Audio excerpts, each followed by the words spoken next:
Hola a todos, hoy en 13 Casas os vamos a mostrar algo novedoso y es esta promoción de chalets en obra nueva.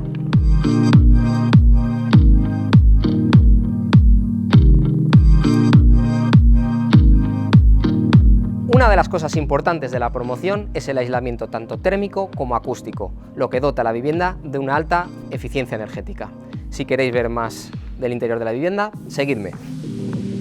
Como podéis ver, estamos dentro del salón. El salón es un todo diáfano y tiene entre 30 y 35 metros cuadrados aproximadamente.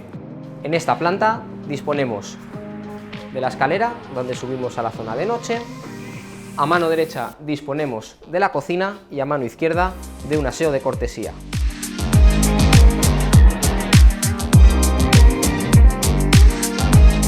Subiendo hacia el piso superior os quiero mostrar el gran ventanal que tiene la escalera, que da luz a la casa en las zonas que quizás son un poco más oscuras. Ahora nos adentramos en la habitación principal, donde tenemos a una parte la zona de cama, una gran ventana con ventilación y mucha luz natural y la zona de almohadiada. Esta habitación también tiene baño propio.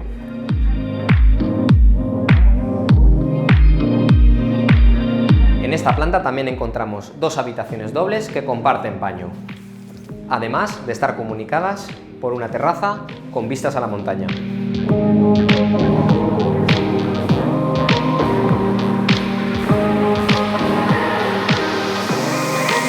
Las viviendas están ubicadas sobre una parcela de 350 metros y tienen 160 metros útiles, con posibilidad de poder hacer una piscina privada.